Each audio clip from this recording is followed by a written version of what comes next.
কিচেনের আমাদের সকলকে স্বাগত। আজকে আমি বানাবো হাতে মাখা শিম আলু। তার জন্য দেখুন শিমটা আমি ২ টুকরো করে কেটে নিয়েছি। আর আলুটা সরু, সরু কেটেছি। খুব মোটাও কাটিনি আর খুব সরুও কাটিনি। এই রেসিপিটা থাকলে ভাত, রুটি সবার সাথে খুব ভালো যাবে। আমি একটা পেস্ট বানিয়ে নিয়েছি।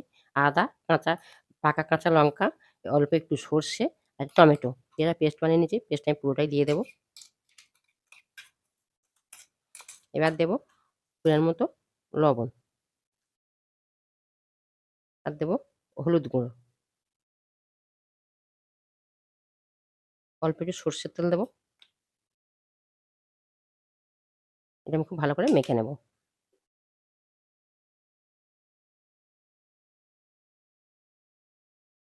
দেখুন এটা আমি খুব সুন্দর করে মেখে নিয়েছি। এবার আমি কড়াইটা বসিয়ে দেবো গ্যাসের উপরে। দেখুন কড়াইতে অল্প একটু সর্ষের তেল দিয়েছি। ২ টো শুকনো লঙ্কা, একটু কালো জিরে আমি ফোড়ন দেব। ফোড়নটা হয়ে গেছে। এর মাখা শিম আলুটা আমি ঢেলে দেবো। আর বাটিটা ধুয়ে আমি পরিমাণ মতো জল দিয়ে দেবো।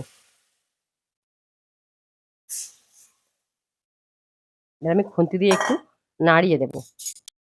এবার আমি গ্যাসের ফ্লেমটা হাইতে দেবো। দিয়ে ঢাকা দিয়ে ১০ মিনিট ফোটাবো। ১০ মিনিট পরে আমি গ্যাসটা লো করে দেবো। দেখুন ১০ মিনিট হয়ে গেছে। ঝোলটা অনেক কমে গেছে। এবার আমি গ্যাসটা একদম লো করে দেবো। তা নাহলে আলুটা আমার সিদ্ধ হবে না।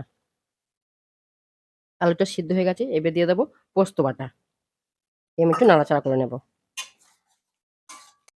দেখুন হাতে মাখা সিমা রেডি হয়ে গেছে। এবার আমি নামিয়ে নেব, নিয়ে দেখাবো।